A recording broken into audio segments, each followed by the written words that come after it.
पहली संतान। आर्या झा की ये कहानी आज आपको सुनाने जा रही हूँ। आज रीमा माँ बनी है। एक प्यारी सी बिटिया ने जन्म लिया है। अपनी पहली संतान का मुख निहारती वह तमाम बातों से रूबरू होने लगी। आज उसका अतीत उसके कानों तक आकर उसे झकझोर रहा है। तुम पहली संतान हो। तुमने ऐसा वैसा कुछ किया तो तुम्हारे छोटे भाई बहन क्या सीखेंगे? तुम्हें हमेशा सही राह पर ही चलना होगा। ईश्वर ने बड़ा बनाकर भेजा है तो खानदानी मर्यादा का पालन तुम्हारी ही जिम्मेदारी है। पिता की आवाज थी। उनके शब्द कानों में देर तक गूंजते रहे। मन इन बातों को स्वीकार ही नहीं करना चाहता था तो रीमा ने पुरानी डायरी निकाली जिसमें उसने अपने सिद्धार्थ की चिट्ठियां संभाल कर रखी थीं। उसने भी तो ऐसा ही कुछ लिखा था। तुम और सिर्फ तुम ही वो लड़की हो जिस पर दिल हारा हूं। देखो, कुछ ऐसा वैसा न करना कि मेरा दिल टूट जाए। पता है ना, एक बार दिल टूटे तो दोबारा नहीं जुड़ता। वह फिर मानसिक अंतर्द्वंद में फंस गई। अपनी मर्जी की जिंदगी जीना पिता की नज़र में ऐसी वैसी हरकत है।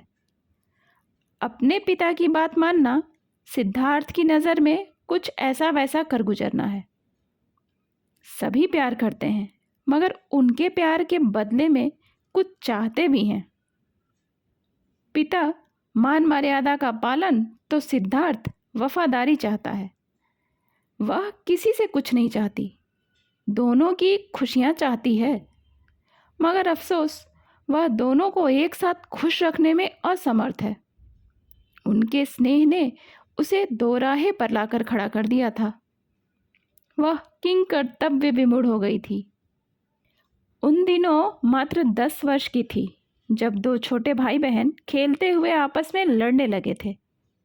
खेल के मैदान से जब वापस घर आए तो छोटे भाई के पैरों से बहते रक्त को देख उसके तो होश उड़ गए थे। पापा ने आते ही उसकी डांट लगाई।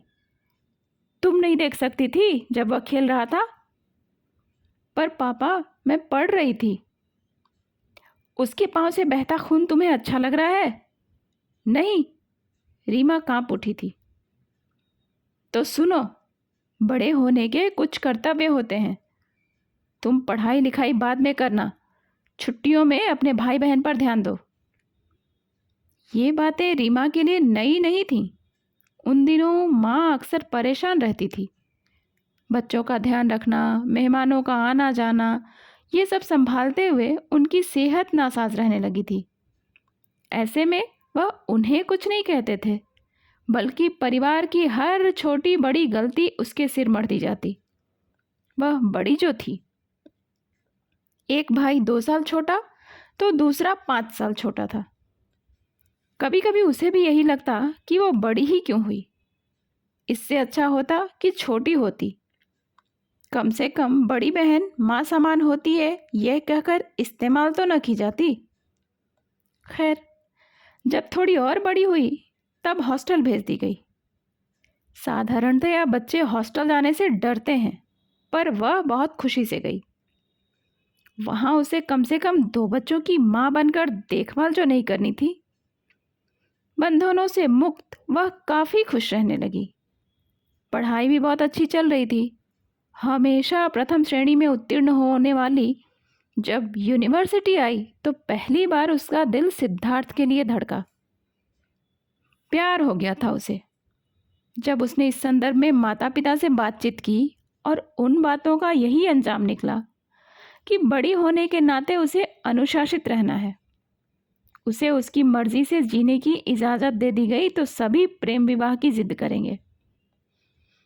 बहुत कठोरता से उसकी चाहत का दमन कर दिया गया। उसने भी उनकी मर्जी से खुद को 4 दीवारी में कैद कर लिया। दोनों भाइयों को कोचिंग कराया गया ताकि वे अपने पैरों पर खड़े हो सकें। एक दिन ऐसा भी आया जब उसके दोनों भाई पढ़कर अपने करियर से संतुष्ट हो गए थे। शायद कर्तव्य व त्याग की कसौटी पर खरे उतरने के लिए ही उसका जन्म हुआ था, जिसे अपने भाग्य का लिखा मानकर रीमा ने सह लिया। जब बचपन से ही किसी ने उसे समझा ही नहीं था, तो भला अब क्या समझते। कहीं वह बागी न हो जाए, इस बात का ख्याल करते हुए तब तक घर में ही रखा गया जब तक बाकियों की जिंदगी संभल न जाए। फिर उससे निवृत्त होने का समय आया। आखिर उसे कब तक बैठा कर रखते। बेटी का कन्यादान कर ऋण से उऋण तो होना ही था। बगैर उसकी पसंद जाने हुए पिता ने शादी तय कर दी और बेटी के आगे यह दिखाया कि गरीब पिता ने अपने सामर्थ्य अनुसार जो कुछ बन पड़ा वह किया है, जिसके बदले उनके मान सम्मान को कायम रखने की जिम्मेदारी भी उसकी ही है। अब तक सब दोहरी नीतियां देखती सहती रीमा जान चुकी थी कि माँ बाप का भी स्वार्थ होता है। लड़कों को पढ़ाना है ताकि भविष्य में उनसे लाभान्वित हो सकें। बेटी को उसकी मर्जी से विवाह नहीं करने देते, क्योंकि वह अपनी दुनिया में रम गई तो इससे उन्हें क्या मिलेगा। इसके बजाय उनकी मर्जी से शादी हुई तो दबाव बना रहेगा और बेटी भविष्य में काम आएगी। कभी कभी तो जानबूझकर बेटी को गरीब घर में ब्याहते हैं, जिससे वह कष्ट में माँ बाप के पास ही भाग कर आए और कृतज्ञ बनी रहे। पर कहते हैं ना, बेटियां अपना भाग्य लेकर आती हैं। उसका भाग्य भी पलटा। रीमा के पति ने उसे हर तरह की सुख सुविधा मुहैया कराई, साथ ही रीमा के माता पिता की भी यथासंभव सम्मान करता। यह सब देखकर उसके पिता पछताने लगे हैं। इन दिनों अपराध बोध से ग्रस्त हो चले हैं। जिन बच्चों को लाड़ दुलार दिया, उन्हें स्वार्थ की आदत हो गई है। अधिकाधिक सफलता पाने की ललक में आगे ही बढ़ते जा रहे हैं। वे सभी अपने जीवन में व्यस्त हैं, मगर जिसे जीवन में हर खुशी कतरा कतरा ही मिली है, वही आज भी उनकी सेवा में तत्पर है। अपनी ही दोहरी नीति से व्यथित होकर स्वयं बोल पड़े, मैंने तुम्हें बेटी समझा और हर तरह के कर्तव्यों के आड़ में तुम्हें बांधता रहा। तुम सही मायने में अपने कर्तव्य का निर्वाह करती रही और बाकी के लोग बस अधिकार का आनंद लेते रहे। अपने गरीब पिता का आशीष लो और सदा फूलो फलो। खैर, उनके निर्णयों से रीमा ने यह सीख ली कि जीवन में क्या नहीं करना है। कर्तव्यों की कसौटी पर कसकर किसी को उसके अधिकारों से वंचित नहीं करना। कल्पना लोक में विचरती सहसा वर्तमान में लौटी तो नन्ही सी जान को सीने से चिपकाकर उससे एक अमूर्त वादा कर लिया। उसे हर हाल में उसका आसमान देखकर रहेगी। आज़ादी से अपनी उड़ान भरने की आज़ादी होगी। किसी भी हाल में अपनी पहली संतान को उसके किसी भी सुख से वंचित नहीं करेगी। कहानी आपको पसंद आई हो तो कृपया लाइक कर दीजिएगा।